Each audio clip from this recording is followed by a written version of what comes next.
محنت یہ پسندیدہ عمل ہے شریعت میں، لیکن محنت کا رخ صحیح ہونا چاہیے۔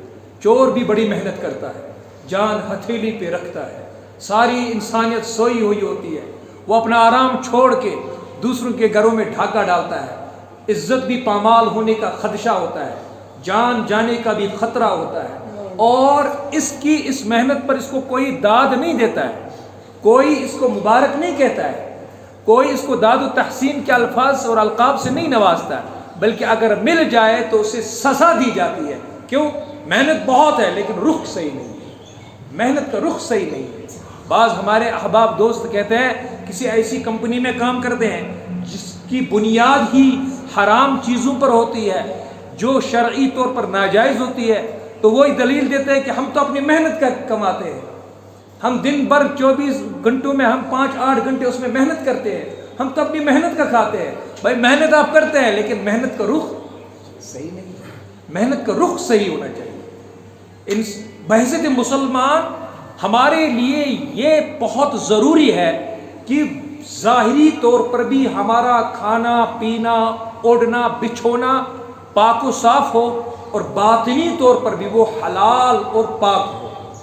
اللہ کے رسول صلی اللہ تعالیٰ علیہ وسلم نے پیشن گوئی فرمائی ہے، ان قریب لوگوں پر ایک ایسا زمانہ آئے گا، لا یبالی المرء، ایک انسان، ایک آدمی، ایک مسلمان بھی اس بات کی کوئی پرواہ نہیں کرے گا جو کچھ وہ کما رہا ہے، امن الحلال ام من الحرام، کہ میں حلال کما رہا ہوں یا حرام کما رہا ہوں، اس سے قطع نظر کرتے ہوئے بس وہ اس فکر میں لگا ہوا ہے، اس دھن میں لگا ہوا ہے کہ کسی طریقے سے میں مال و دولت جمع کروں۔ اس کی کوئی فکر نہیں ہوگی کہ آیا شریعت میں یہ درست ہے یا نہیں ہے، اس کی مجھے اجازت شریعت دیتی ہے یا نہیں دیتی ہے۔ اللہ کے رسول صلی اللہ تعالیٰ علیہ وسلم نے ایک مرتبہ قرآن کی یہ آیت تلاوت فرمائی، شاید حضور کے سامنے کسی نے یہ آیت تلاوت فرمائی یا حضور نے تلاوت فرمائی، یا ایھا الذین آمنوا کلوا مما فی الارض حلالا طیبا، اے ایمان والو کھاؤ زمین کے اندر جو کچھ اللہ تبارک و تعالیٰ نے تمہارے لیے حلال کیا ہے اس کو کھاؤ، اس کو استعمال میں لاؤ۔ حضرت سعد رضی اللہ تعالیٰ عنہ کھڑے ہوئے، فرمایا یا رسول اللہ صلی اللہ علیہ وسلم میرے لیے دعا فرمائے کہ میں مستجاب الدعویٰ بن جاؤں۔ مستجاب الدعویٰ اس شخص کو کہتے ہیں کہ ہاتھ اٹھائے اور عرش ہل گیا، وہ ہاتھ اٹھاتا ہے اور اس کی دعا رد نہیں ہوتی ہے، قبول ہوتی ہے۔ تو اللہ کے رسول صلی اللہ علیہ وسلم فرمایا یا سعد اطب مطعمک، اپنا کھانا پینا صاف و پاک و صاف اور حلال رکھو، تکن مستجاب الدعا، تم مستجاب الدعا بن جاؤ گے۔ پھر آپ صلی اللہ علیہ وسلم نے قسم کھا کر فرمایا والذی نفسی بیدی، قسم ہے اس ذات کی جس کے قبضے میں میری جان ہے، جو شخص ایک لقمہ بھی حرام کھاتا ہے، ایک لقمہ، ایک دن کی کمائی نہیں، ایک مہینے کی کمائی نہیں، ایک سال اور ہفتے کی کمائی نہیں، ایک لقمہ جس نے حرام کھایا، 40 دن تک اس کی کوئی عبادت اللہ کی یہاں قبول نہیں ہوتی، 40 دن تک اس کی عبادت قبول نہیں ہوتی۔ اور پھر فرمایا ایک شخص ہے جس کا کھانا پینا حرام، جس کا اوڑھنا بچھونا حرام، وہ جو جسم اس کا پلا ہوا ہے وہ حرام کھانے سے پلا ہوا ہے، پھر وہ حیران و پریشان اپنے ہاتھ اٹھا کر اللہ سے رو رو کے گڑ گڑا کے دعا کر رہا ہے، فَأَنَّا يُسْتَجَابُ لَهُ، بھائی اس کی دعا کیسے قبول ہوگی؟ ہرگز نہیں، یعنی ایسے شخص کی دعا قبول ہو ہی نہیں سکتی ہے کہ ادھر حرام کھانا نہیں چھوڑتا ہے اور ادھر گلا ہے کہ میری دعا قبول نہیں ہوتی ہے۔ جب تک ہمارا یہ جسم حرام کھانے سے، حرام پینے سے، حرام پہننے سے پاک و صاف نہیں ہوتا ہے، تب تک دعاؤں میں اثر نہیں آ سکتا ہے، تب تک عبادات میں لطف نہیں آ سکتا ہے۔ اور حرام کیا ہے؟ 1000 میں 1 روپیہ، 1000 کا 1000 حرام ہو جاتا ہے۔ ملاوٹ جس کے ساتھ بھی حرام کی ہوگی وہ سارا کا سارا ناپاک ہو گیا۔ دودھ کے ایک گلاس میں ایک قطرہ ناپاکی گر جائے تو سارا دودھ کیا ہو جاتا ہے؟ ناپاک ہو جاتا ہے۔ حلال کمائی، اس میں اللہ تبارک و تعالیٰ نے سکون کا بھی وعدہ کیا ہے، عافیت کا بھی وعدہ ہے، اور خاص طور پر اپنے فضل اور عنایت کا وعدہ ہے۔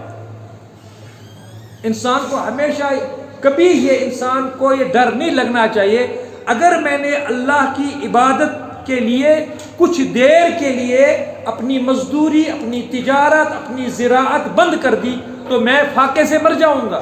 ہرگز ہرگز نہیں۔ قرآن نے واضح اور دو ٹوک الفاظ میں فرمایا ہے، یا ایھا الذین آمنوا اذا نودی للصلاۃ من یوم الجمعہ فاسعوا الی ذکر اللہ وذروا البیع۔ اے ایمان والو، جمعہ کی اذان ہو گئی تو اب بس اپنا کاروبار چھوڑو اور مسجد کی طرف، ذالکم خیر لکم، تمہارے لیے یہی بہتر ہے۔ اب دکان پر بیٹھنا تمہارے لیے بہتر نہیں ہے، وہ تمہارے لیے بربادی ہے۔ اب تجارت میں لگا رہنا تمہارے لیے بہتر نہیں ہے، وہ تمہارے لیے بربادی ہے۔ اب مزدوری میں، زراعت میں، کسی اور چیز میں تمہارا رہنا یہ تمہارے لیے بہتر نہیں ہے۔ بہتر کہاں ہے؟ ذالکم خیر لکم ان کنتم تعلمون۔ اگر تمہیں پتہ چل جائے تو پتہ کس کو چلتا ہے؟ جس کو اللہ کی ذات پہ یقین ہوتا ہے۔ جس کو اللہ کی ذات پہ یقین ہوگا وہ کبھی ان چیزوں کو معمولی نہیں لیتا ہے۔ پھر اللہ تبارک و تعالیٰ کیا شاندار الفاظ میں اس بندے کو جس نے نماز پڑھی، نماز پڑھنے کے بعد اب اللہ تعالیٰ کہتا ہے نکلو، اب تلاش کرو میرا رزق، اب تلاش کرو میرا فضل۔ اب جب اللہ ہی کہہ دے نکلو اور تلاش کرو میرا فضل، اللہ اس بندے کو مایوس اور نا امید لوٹائے گا؟ ہرگز نہیں۔ نبی اکرم صلی اللہ تعالی علیہ وسلم کا فرمان ہے، کل قیامت کے دن ایک مقدمہ دائر ہوگا، مقدمہ دائر کرنے والی اولاد ہوگی اور ایک شخص کی بیوی ہوگی، اس کی اولاد اور اس کی بیوی۔ مقدمہ کیا ہوگا؟ مقدمہ یہ ہے کہ اے ہمارے رب، میرے شوہر نے اور ان بچوں کے والد نے، ان کے اوپر ہماری ذمہ داری تھی کہ ہمیں حلال روزی کھلاتا، لیکن اس نے ہمیں حرام کھلایا۔ ہماری ہر خواہش پوری کی، اس میں کوئی شک نہیں ہے، لیکن حرام کمائی سے، جس کا نتیجہ یہ نکلا کہ ہمارے دل پھر گئے، دین سے اچڑ گئے، اور عبادت کی لذت ختم ہو گئی اور ہم گمراہ ہو گئے۔ اس نے ہمیں حرام کھلایا اور ہمارے دل مردہ ہو گئے، ہم دین سے دور ہوئے، تیری عبادت سے دور ہوئے۔ اب ہمارا مطالبہ ہے، یاد رکھیں، اب ہمارا مطالبہ ہے کہ اس شخص کو ہمارے سامنے جہنم میں دھکیل دیا جائے تاکہ کچھ دیر کے لیے ہماری آنکھیں ٹھنڈی ہو جائیں۔ یہ وہی اولاد ہوگی جس کے لیے تڑپتے ہیں، ترستے ہیں، جس کے لیے حلال حرام کو ایک کرتے ہیں اور ان کی خواہشات پوری کرتے ہیں۔ یہ وہی بیوی ہوگی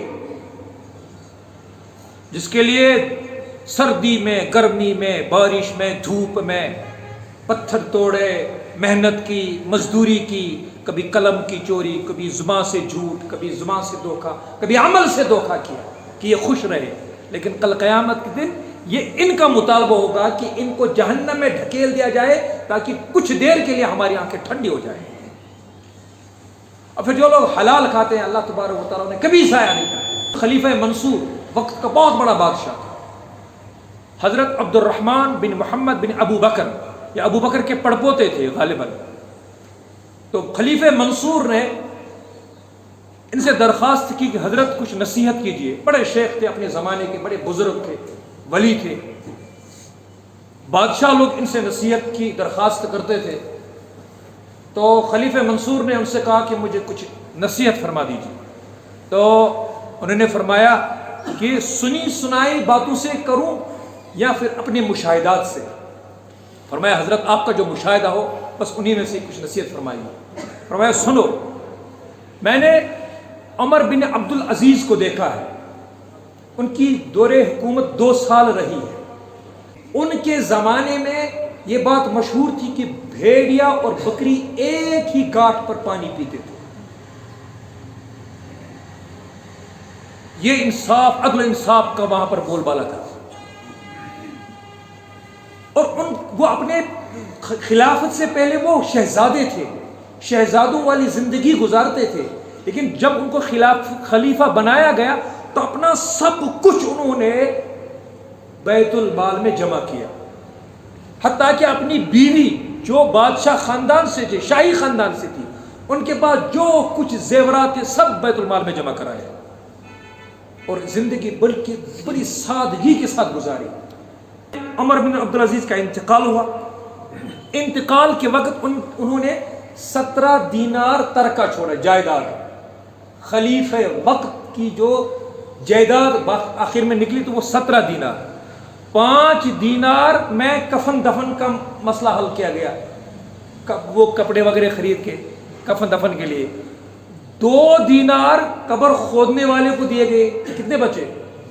10 دینار بچے، اور لڑکے جو تھے، اولاد جو تھی وہ تھی 11، یعنی ایک لڑکے کے ترکے میں 1 دینار بھی مکمل نہیں آیا۔ اب منصور خلیفے کو عبد الرحمن فرماتے ہیں، مجھے اپنی رب کی قسم ہے، میں نے عمر بن عبدالعزیز کے اولاد میں سے ایک کو دیکھا کہ اس نے ایک دن اللہ کی راہ میں 100 اونٹ صدقہ کیے۔ اور پھر آگے سن، ہشام بن عبد الملک وہ بھی خلیفہ تھا، اس کا بھی انتقال ہوا۔ اس کی اولاد میں سے ہر ایک کو 40,000 دینار ترکے میں ملے، ہر ایک کو 40,000 دینار ترکے میں ملے۔ اور مجھے اپنے رب کی قسم ہے، میں نے اپنی آنکھوں سے دمشق کی مسجد میں ہشام بن عبد الملک کی اولاد کو بھیک مانگتے دیکھا۔ یہ حلال اور حرام کا نتیجہ ہمارے سامنے۔ اللہ تبارک و تعالی ہمیں حلال روزی نصیب فرمائے۔ باخدا مانا الحمدللہ رب العالمین۔